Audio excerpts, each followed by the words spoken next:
Hello, good morning. Good morning, everyone. Hi. Welcome to Sunday Morning Forum at First Unitarian Society in Milwaukee.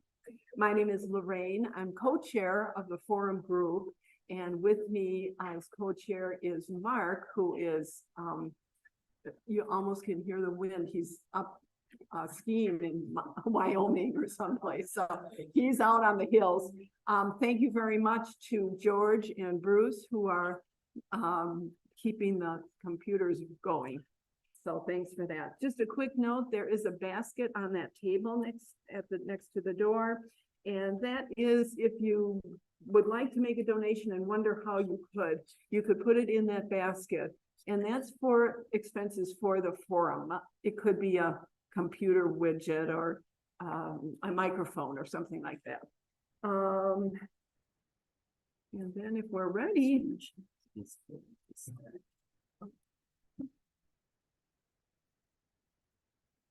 Okay, good morning, everybody. We have just one final technical detail we're working on, but while they're working on that, I'll Start just the introduce our speaker. Our presenter today is Dr. Matt Petering. He is an associate professor of industrial and manufacturing engineering at UW-M. And he advocates for advanced computer algorithms in generating maps.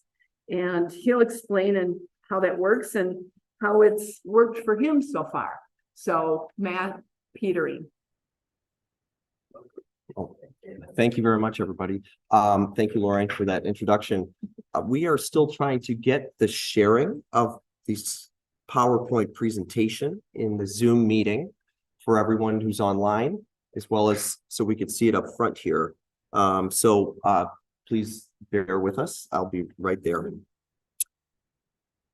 To somebody in the room have experience with this, we're trying to get share screen on his laptop, and we keep getting a fail message that the share screen failed. Any ideas among the audience here? Computers are ready for PowerPoint.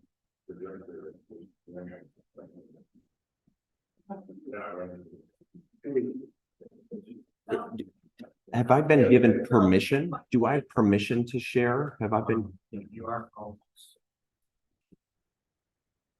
Okay.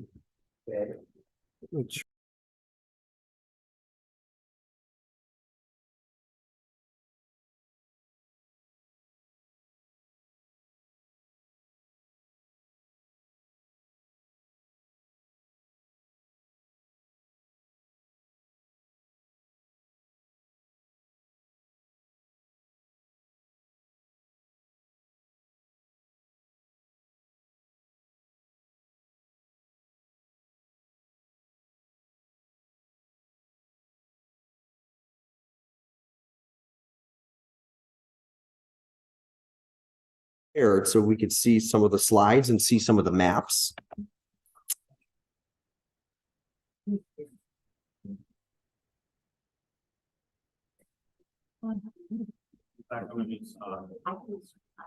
Okay, so I'm now back in the meeting, and then I will share screen.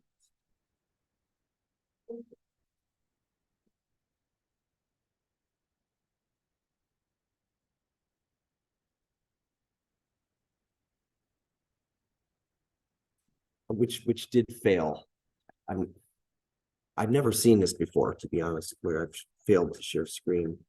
You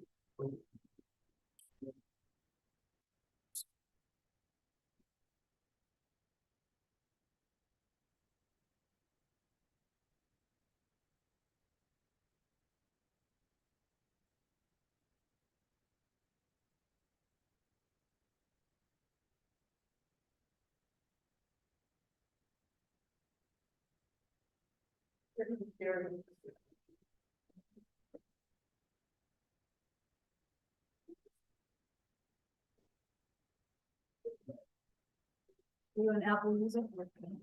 No, so it's interesting. I do have my PowerPoint, this is already, Okay.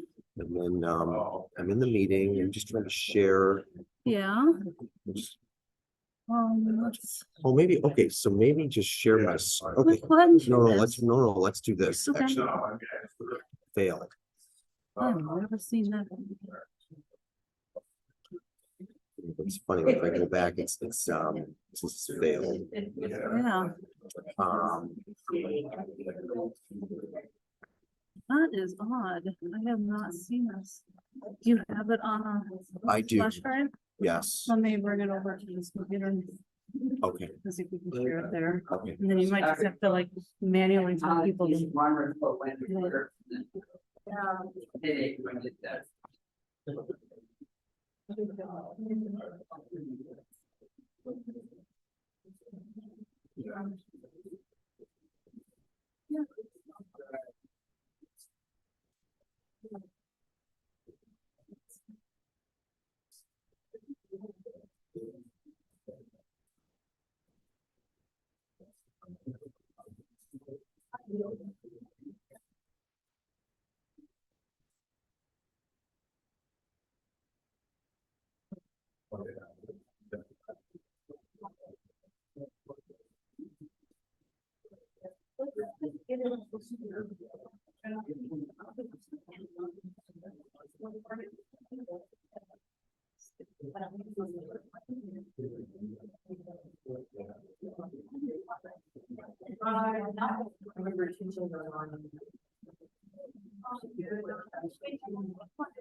Oh, Sorry.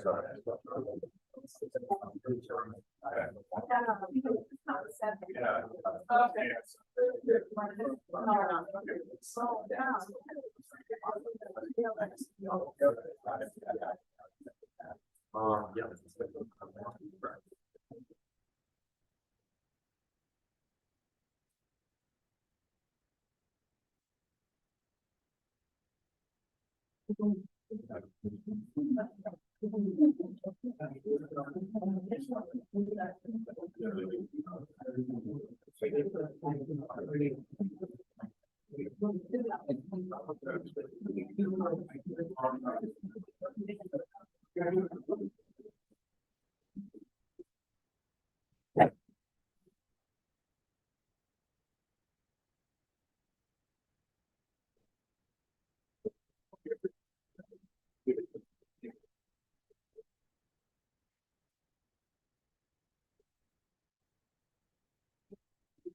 Oh, okay.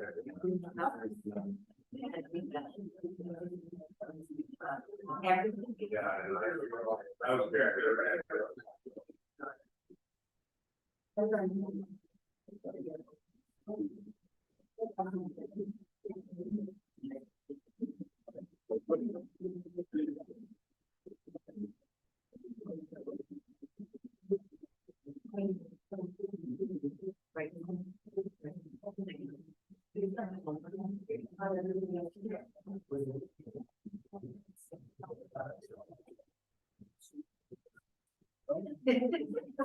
Yeah, I've never seen this before. I've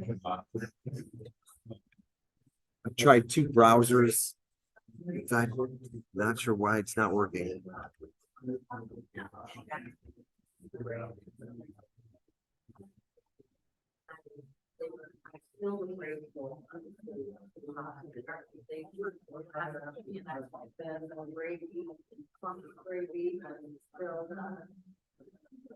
the ground. And then the dog, and I was like, I can't keep them out. It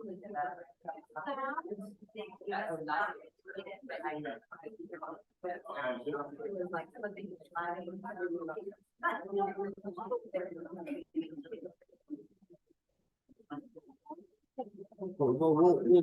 We'll get there. Well, sure, I could. Yeah, I'm sorry, I really apologize that the technology, but, well, I mean, well, I was here a little later than I had planned.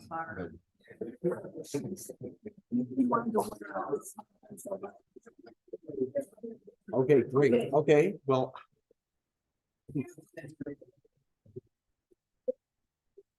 Fantastic. Can you control it? No, No, I'm going to ask for the next slide. okay.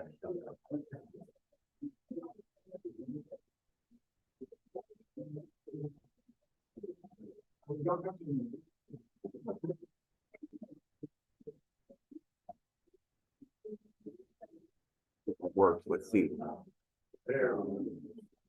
Working on that.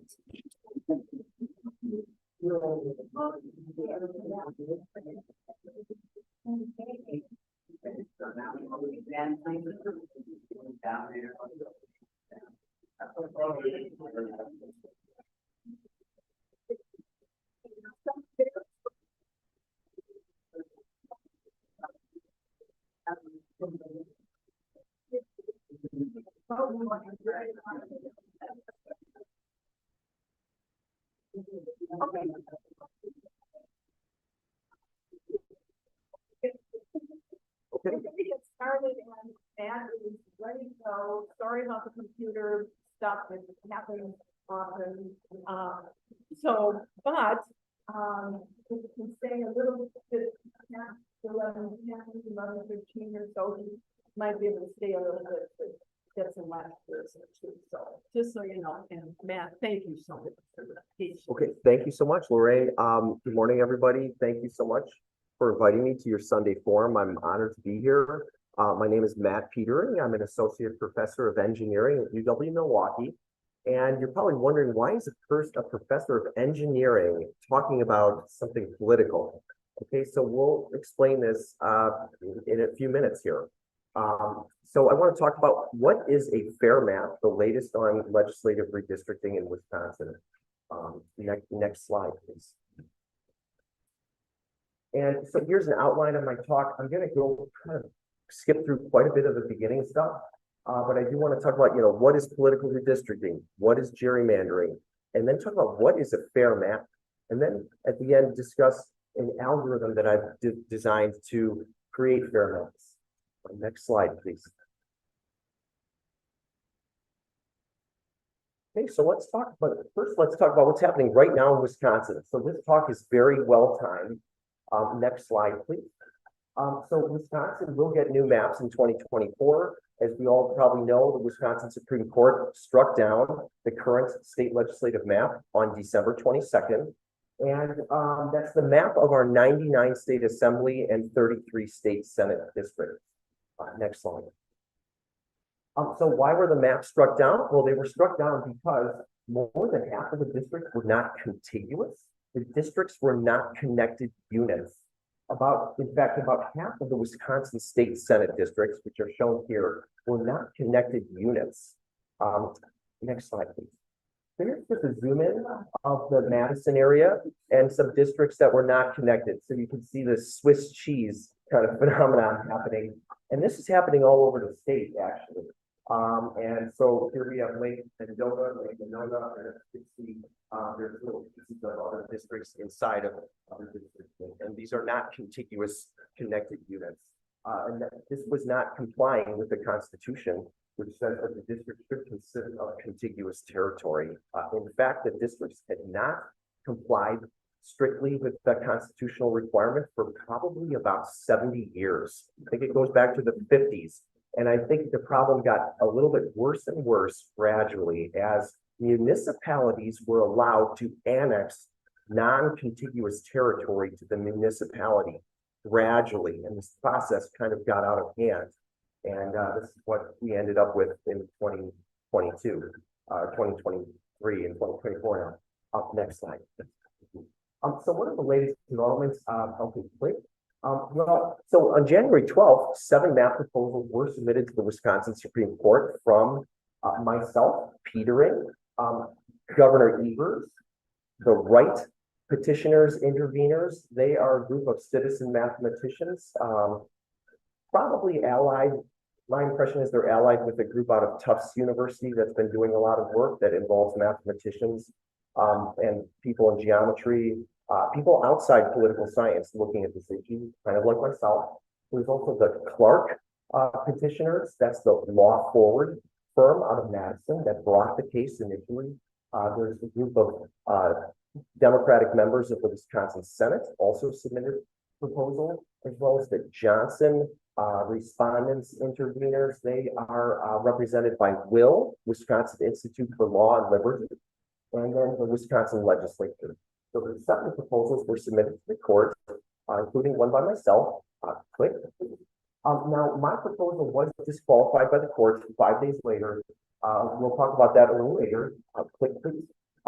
And interestingly, January 24th, the legislature did pass maps that were nearly identical to the maps Governor Evers had submitted to the court. But Governor Evers vetoed those on January 3rd. Click, please. And on February 1st, we did have some court-appointed consultants got back to the court with a report comparing the 6 map proposals before the court. Click. And on February 13th, the latest is the legislature now has gone back and actually passed Governor Evers' exact maps that he submitted to the Supreme Court as part of the case. And now Governor Evers will either sign or veto those maps by Tuesday. So this is a very timely presentation. We're going to know within a few days whether Governor Evers will sign or veto those maps. But regardless of what happens there, we're almost sure that by March 15th, we will have new maps, either via the normal legislative process, which is the normal way that maps are implemented in Wisconsin, or if that process fails, we have the backup court case, which has been going for about 6 months. About 4 months to get us some maps.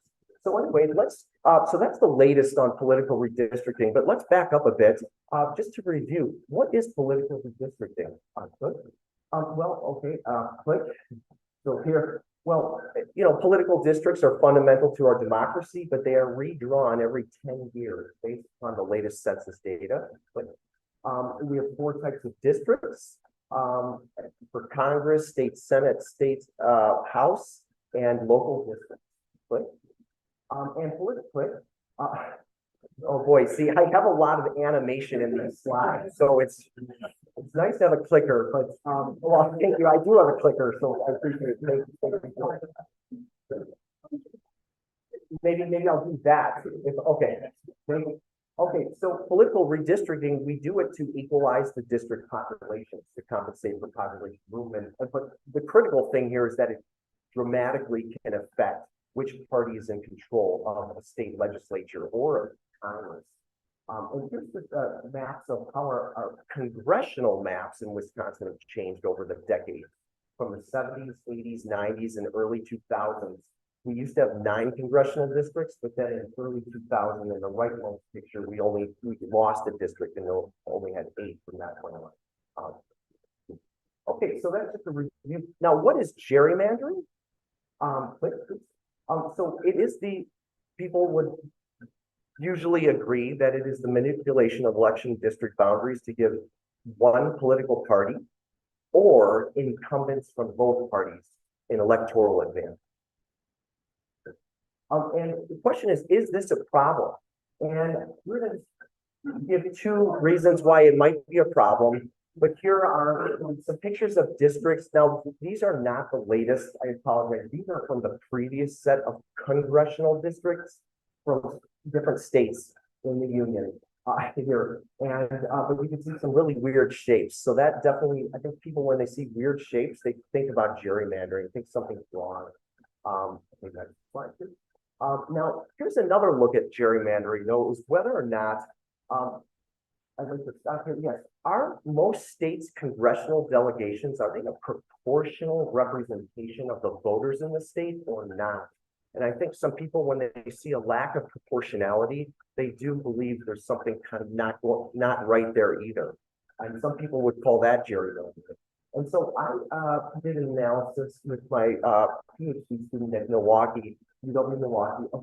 This is going back to the November 2020 congressional election.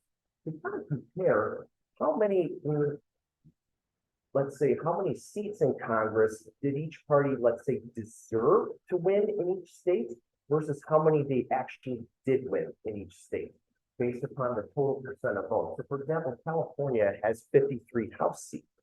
And if we Democrats in the all congressional elections in California that year, all of those 53 elections, adding up all of the votes, Democrats had 66.3%. If we just multiply that by the 53 seats, you would anticipate Democrats would win 35 seats. In fact, Democrats won 42 seats, plus 7. The Democrats actually won, you could say, 7 more seats than they may have deserved to win in California. That's not proportionate. We did that in all of the states, and what we were finding is that almost no states have a proportional congressional delegation that really reflects the preferences of the voters in that state. And so we were finding differentials. The blue ones favor the Democrats, the pink or red ones favor the Republicans. We're finding that of our 50 states, 37 have some kind of differential where the congressional delegation is not proportional to the voters' overall preferences in the state. Only 13 states are proportional, but actually the result of the worst in this is 7 of these states only have 1 district. So you have to be, so there's already 7 states that are included as being a perfect score from the start. And so in addition to those, for instance, there's only 6 states that have more than 1 congressional district that have a proportional congressional delegation. And that was very interesting to see. And I think that might indicate there's a pretty huge problem here nationally. Interestingly, though, after the November 2020 election, luckily, overall composition of the U.S. House at that time was actually pretty good, a pretty fair representation of the electorate, where the Democrats, according to my deserved 223 seats, we actually had overall nationally 222. So at that moment, that was a snapshot from 3 years ago. That was fair overall. Today, I haven't done the updated version of this, but I anticipate things are just as bad. Next slide, please. So let's talk about what is a fair map, and I'm going to really breeze through this really quick. I wanted to give a more detailed look at this, but I have a little puzzle book that I published, self-published, called the Districts Puzzle Book.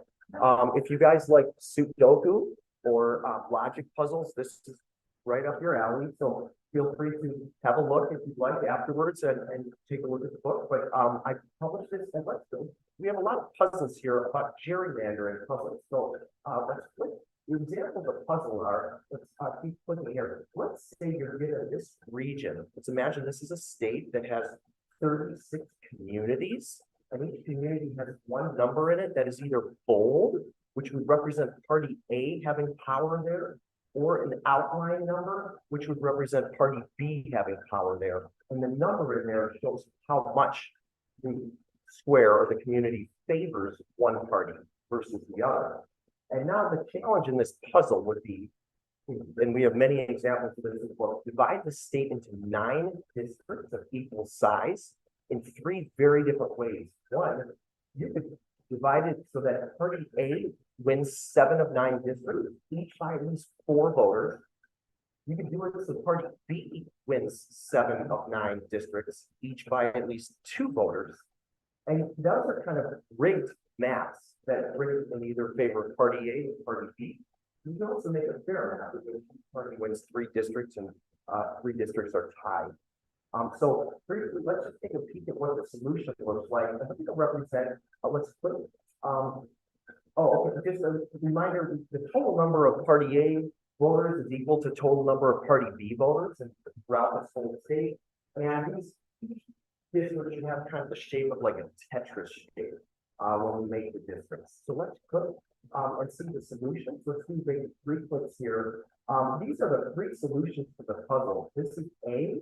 Now we're coloring the districts won by party A with red, the districts won by party B in blue, and districts that are tied are purple. And party A with the bold numbers. So you can see here, what's the bottom left corner? This is a district where party A has 12, party B only has 2. So party A wins that. Party A actually wins the majority of districts, 7 and 9. Here, party B is winning 7 of 9 districts, and nothing has changed. The numbers have not moved. We still have the exact same numbers in the exact same locations. It's just the manipulation of those boundaries has led to vastly different results here. Now, here's the fair map. We'll get a between purple and high. For example, a total of 10, the part of the green, the gold, and the outline of the and then we have third district one by A, third district one by B. So these are three vastly different outcomes for the same starting point, the same state, same voter preferences overall in the state. How you draw the lines is dramatically different. Yes, okay.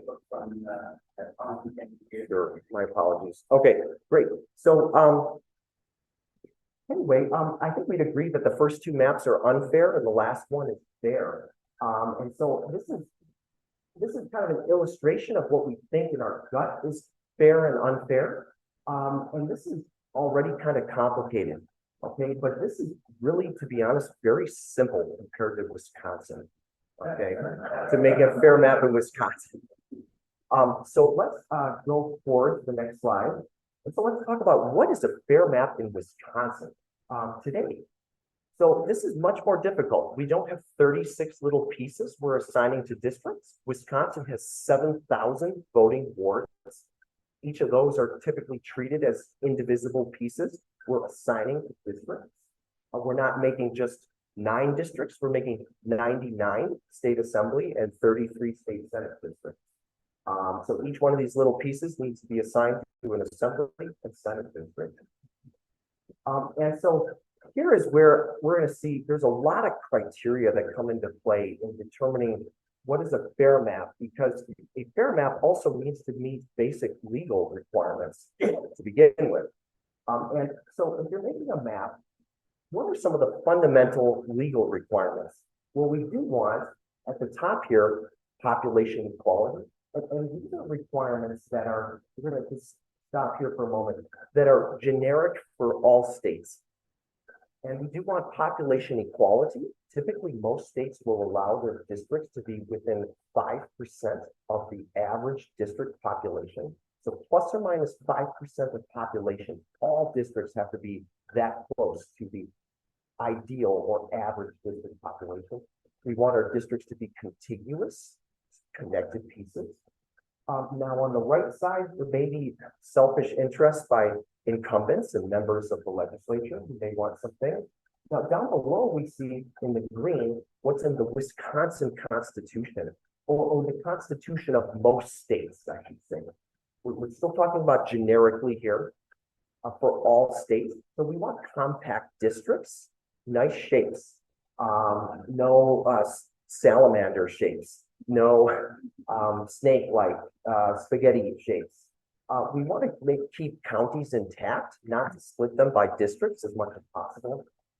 And that's in the Constitution, but that's not even including fairness yet. So in the blue here, this is where we get into fairness. Okay, now fairness, we may want each party to have roughly a proportional share of seats that's proportional to its overall vote share statewide. That's up here. But that's not necessarily completely reflecting fairness, because what if, let's say in a 50-50 state, you have an equal number of districts that are kind of red and equal that are blue, but what if the ones that are blue are very narrowly blue, whereas the ones that are red are very easily, not at all vulnerable, that are they're almost guaranteed to go red, but the ones that are blue are very narrow and may actually not go blue. So this is where we want to also take a look and see that the two political parties will have a similar number of vulnerable districts. You want to look not only at past the post, do you have a fair map in terms of number of districts kind of categorized as red or blue, but you also want to see what about the likelihood they might not actually fall into that category when the votes are tallied, because things are unexpected. You have a lot of vulnerable districts, like 20 of them, you're probably going to lose 4 or 5 of them. So we want to look at that. We also want to look at, are districts competitive or not? So we might have something that's fair, let's say 50-50, but they might be all districts overwhelmingly won by red and overwhelmingly won by blue. Well, then we don't really need to go to the polls because we know what's going to happen. So it would be nice if we had some competitive districts too. We would like maybe a lot of districts to be near like a toss-up. That's another thing we may want in a fair map. We also may not want to, disadvantage or advantage any incumbents. So these are just some things generically for any state that we need to think about all at the same time when making a map. Now, but that's most states. Wisconsin is even tougher. Here's why. Wisconsin, we have a tradition of having only a plus or minus 1% deviation in the population between the districts.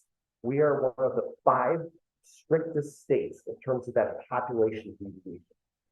Also in Wisconsin, we do have to consider the Voting Rights Act to ensure that members of minority groups, particularly Blacks and Hispanics, have the opportunity to elect candidates of their choice in proportion to their overall proportion of the state's voting age population, over 18 population. Now, some states like Iowa, I'm not sure how many minority groups are in Iowa. My guess is they don't really have to think about this in Iowa, okay, like we do in Wisconsin, and of course, like Illinois, New York, California has the Asian, Asians, Hispanics, Blacks, and then like Arizona has a lot of Native Americans. So anyway, but in Wisconsin, we do need to think about this for particularly Blacks and Hispanics that are in large enough numbers that we can make districts that give these minority groups an opportunity to elect candidates of their choice.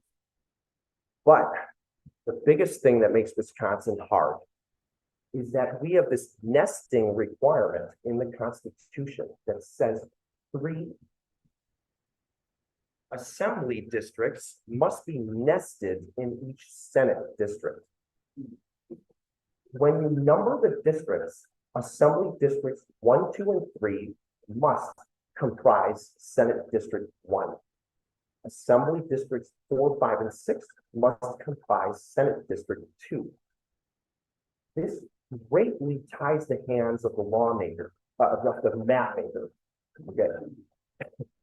And maybe not the lawmaker. Okay. Well, but if they're trying to make a map, then you are still tying their hands. But this is very interesting because you may have all these things where the stars are perfectly aligning in, let's say, an assembly map of 99 assembly districts. You've got all that stuff happening. But then you look and see, okay, can I even make a Senate district, a Senate map using those assembly districts as the building blocks? You can't break up those assembly districts at all when making the Senate map. There may be no way to even meet legal requirements. If you have a given assembly map and you're saying, gosh, okay, can I meet the voting rights act? That's not taken care of in the assembly. And I have to tell you, the Milwaukee area is very tricky when working with making a map. I had to do some special things for my algorithm, but many times my algorithm is great for the assembly, and then maybe I'm moving to the Senate. I'm like, there's no permutation whatsoever for this map that satisfies the Voting Rights Act. So we got to trash that map and go to a different assembly map. Or start from a Senate map and say, okay, I have a Senate map that satisfies all these for 33 districts, but now, boy, can I do, once I have that for each of the Senate districts, split those into 3 and still get good results for all this stuff for the assembly map. It's not easy at all. And so Wisconsin is one of only 3 states in the country to have a 3-in-1 nesting rule. And that is harder than 10 states that have a 2-in-1 nesting, where you have 2 state house districts nested in each state Senate district. But that's a little easier because it just is easier. But most states, 37 states, have no nesting requirement whatsoever. So Michigan, for example, has no nesting requirement, and Michigan has a plus or minus 5% for their districts. Michigan is an order of magnitude easier, 10 times easier than Wisconsin, from my view, as designing an algorithm compared to Wisconsin. Now, one other thing that makes Wisconsin hard, we also have is that our territory is entirely covered by municipalities, by cities, villages, and whatever is not a city or village is going to fall into a town. That's 6 mile by 6 miles square. That is kind of the backdrop that was there from the beginning of when the state was founded in 1848. Wisconsin was divided into 6 mile by 6 mile parcels of land called towns. And everywhere in Wisconsin is either in a city, a village, or a town. So if we want to keep the municipalities intact, it's a lot harder to do that. Most states, about 40 states in the nation, do not have all of their territory belonging to some kind of municipality. They might have cities and villages, but then there might be territory where there's no municipality whatsoever. So you could draw a line through there and knowing you're never going to split up anything there. There's no municipality there that could possibly be split up. So Wisconsin is very, very hard for making a fair map. And so we want to look at all these aspects for the assembly map and the Senate map simultaneously. Okay, next slide. So I have actually, based upon all of this, I've identified 26 criteria that could apply to Wisconsin legislative redistricting. We have the nesting requirement up here, and then everything else falls into assembly criteria that we'd like to do well for the state assembly map and the Senate, for the state Senate. And there's a lot of things, we'll go into this a little later, but it's just a lot of things to try to keep in your head at the same time. This is not easy for a person to do, even if you're using software to click and drag and really make maps pretty quickly. So let's go to the next slide. And why is this very difficult? Also, another reason is because there's literally trillions upon trillions of potential maps that exist there out there in the universe, in the ether. And among those, just think about you're making a map to satisfy these criteria. Okay, you have a near infinite number of maps that have 99 equally populated districts. But how many of those are also going to comply with the Voting Rights Act? How many of those are also going to have strictly contiguous districts? How many of those are also going to have a fair map that gives each political party a chance to win a majority in both chambers in a swing state like Wisconsin? How many of those maps are going to also have nice looking districts, compact districts? How many of them are going to have competitive districts? And we're looking at an exponentially shrinking number of maps that are going to successively satisfy each additional criteria. And here we haven't even looked at municipality or county splitting. So it's just very, very difficult to try to find some extremely good maps out of the trillions upon trillions of potential maps that exist. And so because of this difficulty, I decided 5 years ago that I was going to try to design a computer algorithm to try to get some really good results on this overall problem of redistricting. So let's talk about my algorithm. An overview first. I designed this algorithm. It's a work in progress that began in summer 2019. It does generate election districts that are legally acceptable and satisfy user criteria. Importantly, it is not just a one and done algorithm. It is randomized. Means that every time you run it, it gets you a different map. It can be run multiple times to produce varying maps. So you could produce 20, and if you're like, I don't like any of those 20, fine, order it to produce another 20 or 50 maps. We can say heuristic algorithm is not guaranteed. There's no guarantee that it's for sure going to get a certain level of performance whenever it's run. But that's typically the case. Algorithms working on really hard real problems like this typically are not guaranteed to get any particular level of result for sure anytime you run it.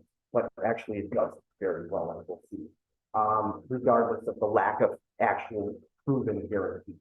And again, this is assigning indivisible units, like 7,000 election wards to districts. Here's just some examples of maps we made for different states. And what are the criteria that are into the algorithm? Well, we got those strict legal issues, and we'll talk about these later. But and then just a bunch of other things: fairness, nice district shapes, competitiveness for the districts, keeping municipalities and counties intact, communities of interest, We could go to the core retention if you want and make a least change map using the algorithm if that's desired. And then the human can go in there and turn knobs. So you know what, I want to prioritize that one and forget about these others. Well, I'm gonna have kind of all of these be considered at one time. Each one of these things is a little knob that the user can turn it up or turn it down to try to emphasize it or de-emphasize that. So the algorithm is very flexible to do things like it could rig a map in favor of a party. It could make a map with great shapes, but nothing else. It could make a fair map. It could try to do a lot of things. So it's really flexible. Now, this is a very quick note. These are some maps made in 2021. Next click. And there were two maps that we had made that we compared to the rest of the maps made. Don't worry about all the numbers and click. And importantly, back then, this is our first kind of look at how good the algorithm is that we did make two maps. One was for the maps in 2021. One of them was best for political fairness and compactness for nice shapes. Now, another map was the best for least change. So we actually these were back in 2 years ago. There was the other court case. We had the 6 parties to the case. We actually were the best at the core retention. So we actually did the map that was the best least change map 2 years ago using this algorithm. Okay, let's go. But that's kind of old news. Let's talk about now. Now, what's going on now? Well, what has happened in the court case? Now, I've actually submitted 4 things to the court, 4 amicus briefs to the court in the current court case. What I did in November, that was my first brief. My argument then, I was trying to tell the court that making fair maps in Wisconsin is difficult, so the court should take advantage of my algorithm. The court should also allow a non-party amici, friends, like myself, to submit maps. Okay, and here are also some sample maps my algorithm has made, and I made those public and submitted those to the court on November 8th. That's my first thing I did in the court case. Next slide, please. Now, moving later, the second thing I did, along with others, 6 parties to the case, was submit a map to the court for actual consideration for this case. Now, there were 7 proposals, 2 from conservative groups, from the Wisconsin legislature and the Johnson group, 5 proposals from progressive groups, including mine, Governor Evers, the Wright, the Clark maps, and the map from the Democratic members of the state Senate. Now, each proposal, again, has to include both the state assembly and the state Senate map that are linked by the nesting requirement. These are not independent. You can't say, oh, I want to take Petering's assembly map and the White Senate map. No, you can't do that. You got to either go with, the Governor Evers assembly and Senate, or neither Governor Evers assembly nor Senate map. So you got to choose a package of both the assembly and Senate maps together. Yes. So let's just compare the maps. Now, one thing that was interesting was all the proposals appeared to meet the legal requirements except the Democratic senators' proposal. We'll talk about that a little bit later. Here are some rankings that I ranked for the criteria. And let's just go through these for political neutrality, number of competitive districts, the shapes of the districts, the amount of county splitting there is, the amount of municipality splitting there is, for Native Americans. And I was really happy. The algorithm, the map I submitted that was made by an algorithm did really well. I believe we finished first in most of the categories. And interesting, first, which was really good. And furthermore, what I do believe is that we were far ahead of the person below us, or the other map below us. We're in any of these 6 categories. The one below us was a little bit far away from us compared to the one above us. Here, I think we were very close. Here we were very close. Far there, far there. So we're below the map made by my algorithm. I think it was a pretty big divide there. Let's take a closer look at some of these issues for political neutrality. let's click here. How many predicted number of assembly districts won by Democrats in all of the proposals? Now, there's a line here. We can estimate this using fractions, using kind of mathematical estimation, using probabilities. And perfectly proportional now, 50.65 seats for the Democrats out of 99. Okay, and if you look at the maps, Wisconsin legislature, okay, Johnson, conservative maps. Okay, Democratic senators, Governor Evers, Wright, Clark, and then we really got right near perfect proportionality with the algorithm. Now, when it comes to the state senate, we have that as well. The state senate, there are 33 districts. Perfectly proportional there. It's slightly more than half, 16.88. Okay, and these were the estimates for the different maps. Our algorithm and then the Democratic Senate local were actually split in favor of the Democrats. They're the perfect proportionality by a little bit. So in both cases, the algorithm is the closest perfect proportionality. Okay, and that's what I programmed that into the algorithm. I'm like, I want that as my #1 priority.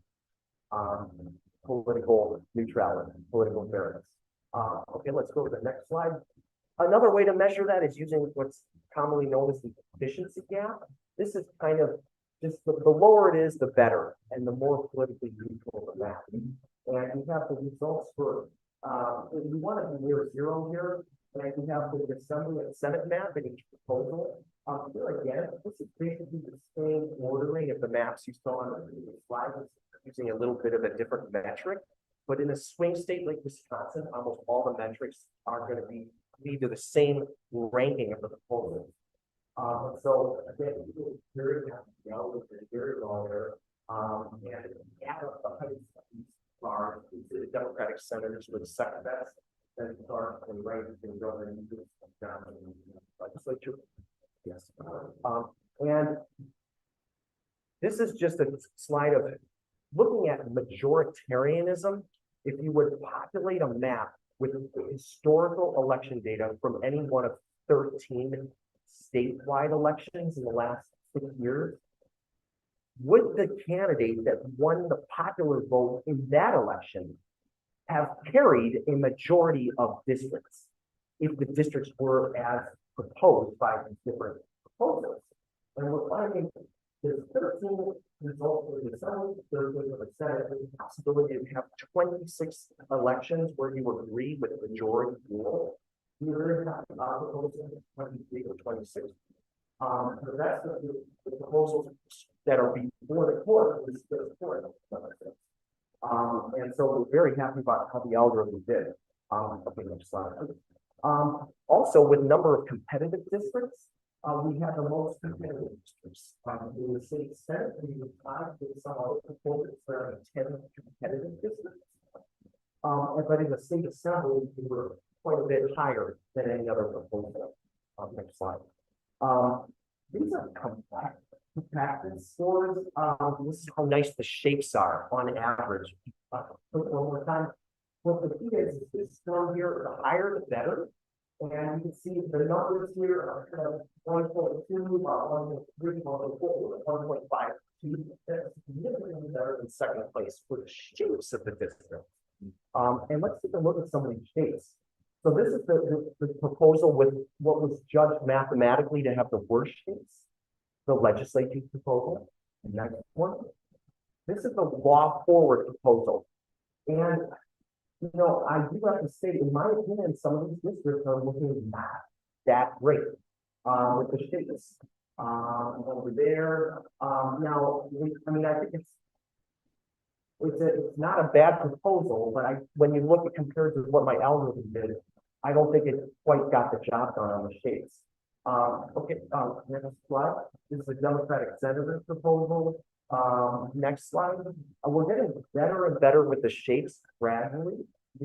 Right there.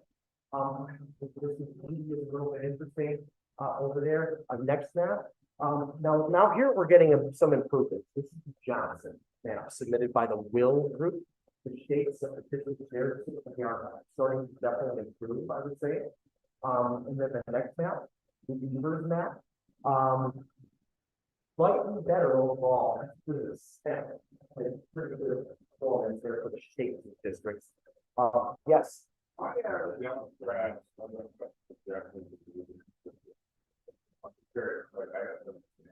Yes, I will get to that, in a few minutes. Thank you for the question, yes.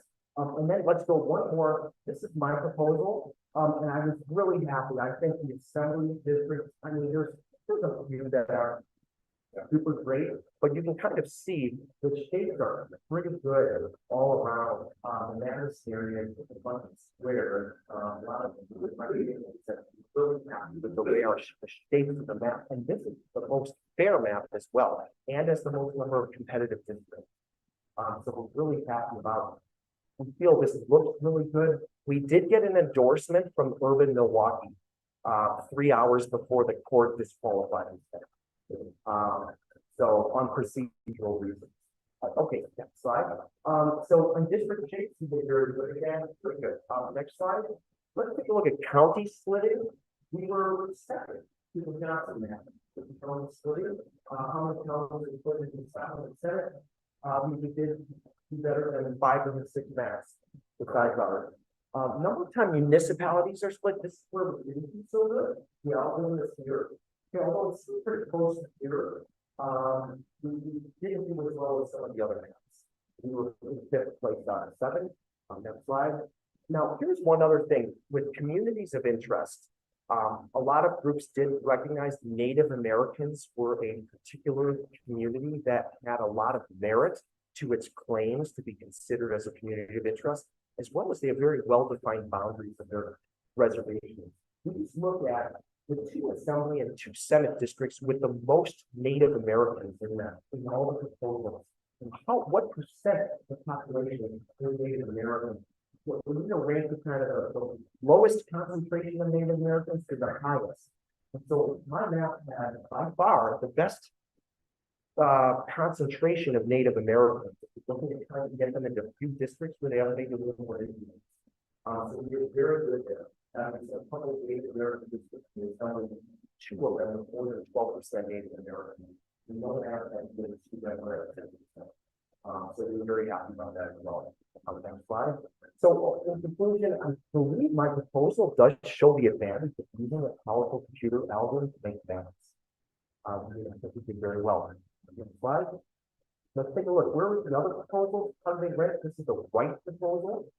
Next slide. The Clark, the law forward proposal. The Democratic Senator's proposal. The Governor Evers proposal. The Johnson proposal, that's the Will group. They did very good on traditional redistricting criteria. Most states, not many county splits, not many municipality splits. Okay, but you know, in terms of fairness, let's say treatment of Native Americans, you know, not so good. And the legislature's map, I mean, I'm sorry, it definitely was the worst. And I don't think I'm being biased there. Okay, next slide, please. Now, but 2 proposals do appear to be out of the running. So the court did disqualify my proposal on January 17th because I was not a party to the case. I was just an amicus, an amici, kind of a little guy. I didn't have enough standing in the case. Also, unfortunately, the Democratic Senator's proposal does have some non-contiguous districts. And part of the case was to remedy that discontinuity.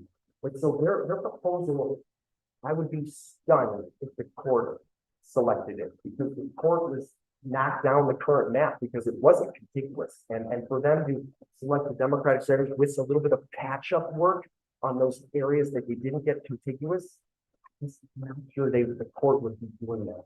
So 2 of the 7 maps are out, and now we have 5 maps remaining. And let's go to the next slide. So what's next? 6 map proposals are still before the court, technically before the court, although I really feel the Democratic Senator's proposal is really going to lead there. Now, of course, you know the legislature just passed Governor Evers' map. Exactly.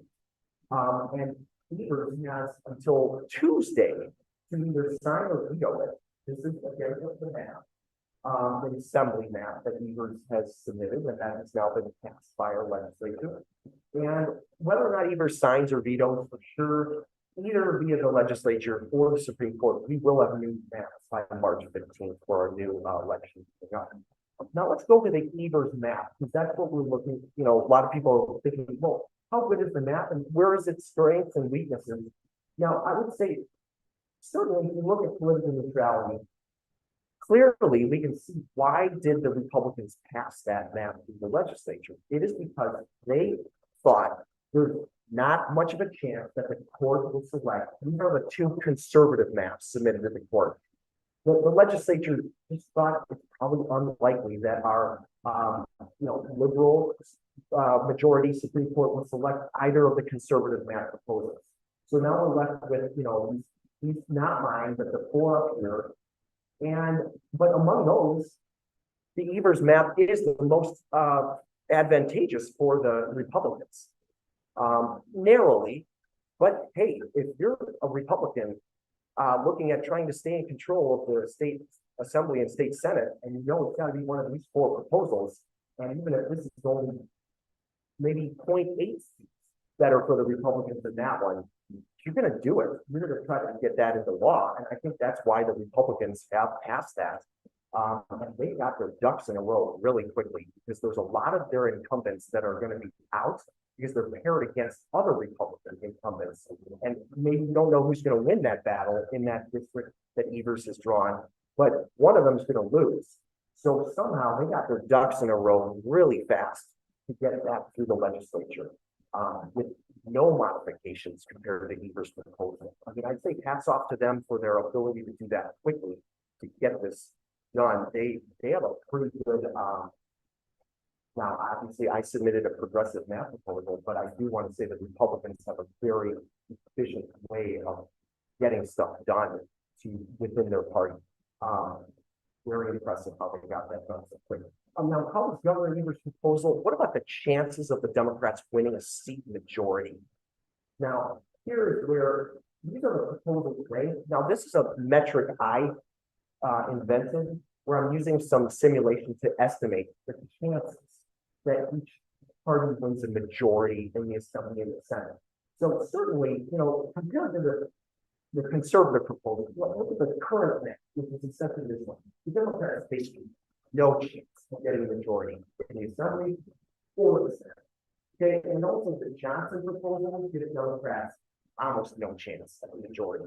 Now, certainly the rest of the proposals massively improve that. There's no doubt. Governor Evers' proposal will give the Democrats a real fighting chance of getting a majority in the state assembly and the state senate. My guess is about a 1 in 3 chance.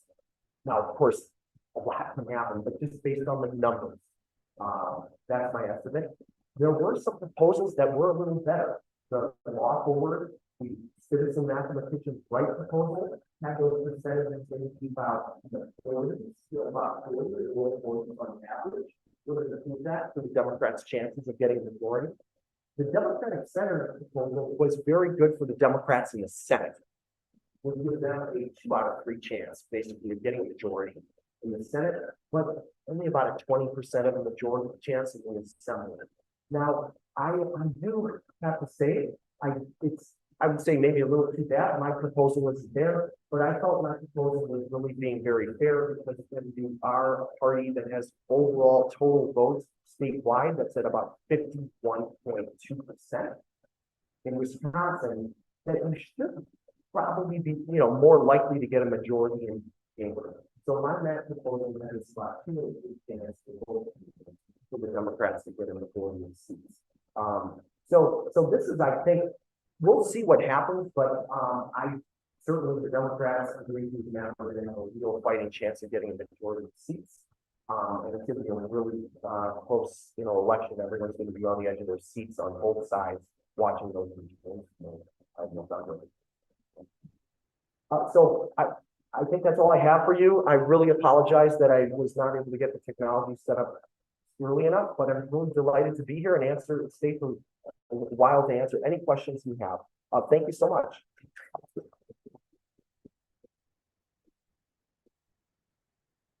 Yes, The question is, when you're looking at winning and losing, that's one of the factors that I'm concerned about.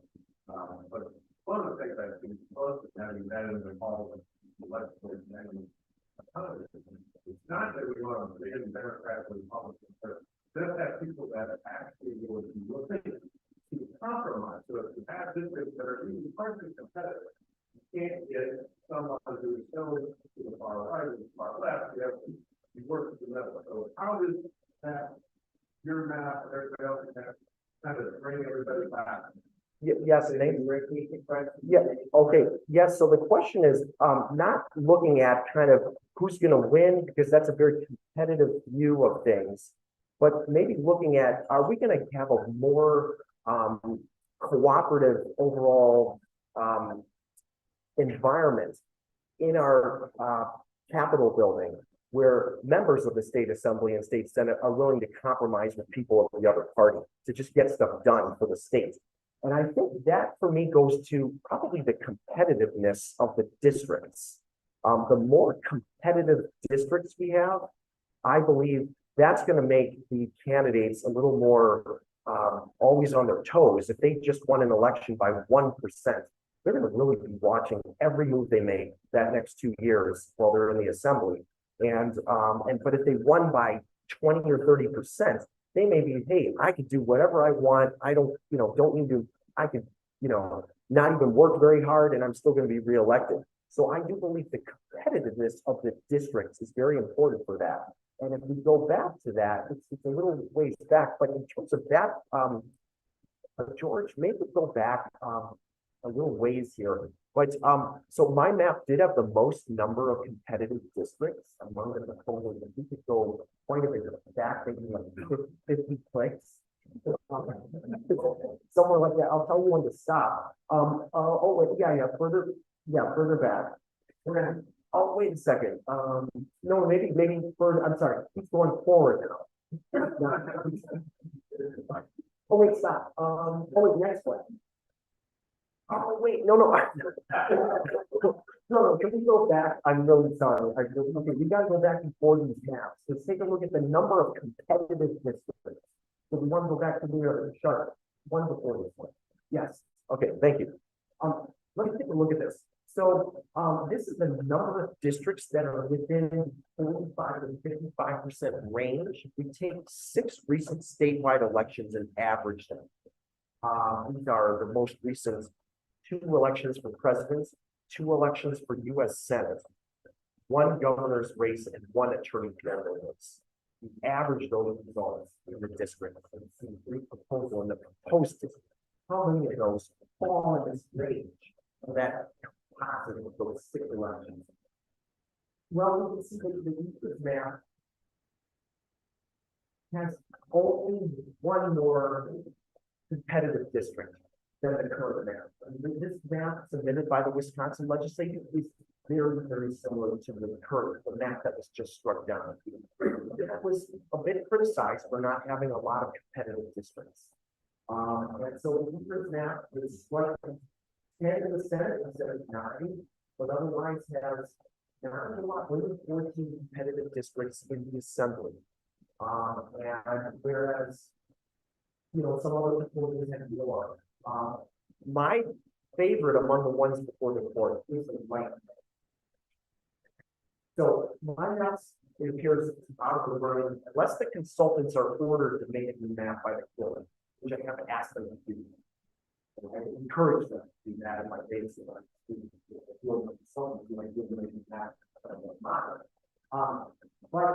this map, the good thing on the right, it's significantly more competitive districts than the other progressive maps that are still in the running. And so plus it's about time for second best behind my current map for political affairs. Assuming this one's out. So I do believe this is the craft, but the court didn't explicitly say when it was ruling the case that it wanted competitive districts. This was the one thing that I have thrown there to present what I feel is important, but the court did not actually in its December 22nd decision to strike down the clear maps. When it was defining what it wants in the new maps, it did not mention competitive districts. But you know, they could mention municipal splits, county splits, nice district shades, you know, everything else that I was talking about is like not competitive districts. And so actually, there wasn't a whole lot of motivation by the parties to make maps that were highly competitive and had a lot of competitive districts. Does that help to answer your question? Thanks for the question. Yes.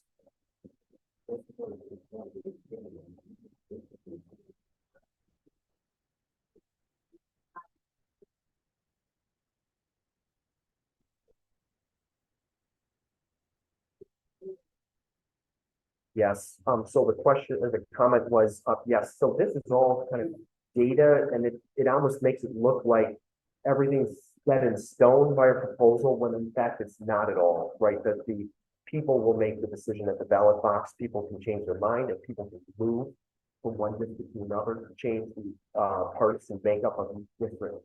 Yes, so what all we can do is use these metrics to try to predict of what might happen in the future. And yes, that's absolutely the case. Although, you know, it is true the map does go a long way towards either fostering a certain type of maybe environments or not. So, you know, we have definitely like this now, I don't know what we're going and if my map is out and the court needs to do this quickly and Governor Evers vetoes his map, which, you know, whatever he wants to do, it's up to him. But then certainly, I'm certainly really good for the one who quickly take this map as it is and move. But this map has no any small little legalistic issues. Almost all the maps, even mine, really want to nitpick about some really minor issues that may not even matter. You could also nitpick about that. The only map that has no nitpicking whatsoever, that no matter how you look at it, that is no whatsoever issue. It's a right map. So that's very competitive. Question. If either does find the bill, you think the Supreme Court, the Supreme Court will just kind of not do anything? I believe so. The court has said that it is a backup to the legislative process. And it was going to continue this case, assuming the legislative process would not work its way out, work itself through, and to a successful conclusion with a new map. But if that does work itself through, then I believe it's a lot of work done, you know, whatever, by people like me and other parties in the case. Kind of just goes in their background is kind of people talk about it, but it will not really matter if the governor either signs the maps. So with one more question, and then in the formal portion of the presentation and the bigger, so the informal. Okay. Yes.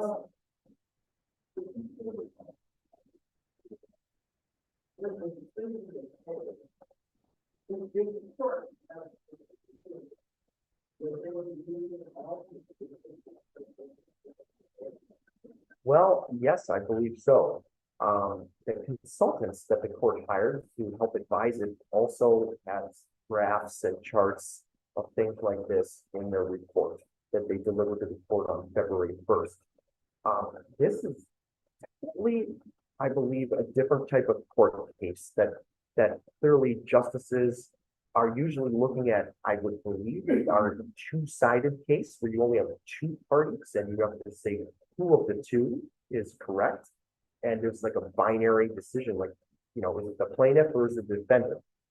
Here it's a lot trickier. There are 6 proposals before the court. And I also wonder if that is something that also made the courts disqualify my proposal, because they were already looking at 6 options, making it significantly more complicated than a normal 2-option case. And then adding a 7th might seem like, and also that I did not have the legal standing to submit a map, but I had worked for 5 years on this and for this moment and was not about to just kind of not at all submit. I had to submit a motion along with my map for permission to submit my map, but I did that simultaneously. So at least my map is in the public record. Yeah, it's a very difficult case, because of all the quantitative aspects and the multiple criteria. I mean, it's quantitative, but quantitative from like 10 dimensions or 20, if you're looking at the state assembly 10 and state senate 10. It's a massively complicated thing to do, even for someone in my field, like in engineering. That's what I do, all the time for work, let alone for people who are, not trained, to do a lot of quantitative work. This is a really difficult case. I believe, and we're seeing it play out right now, how difficult this is. Okay, thank you so much, everybody. Really glad to be here.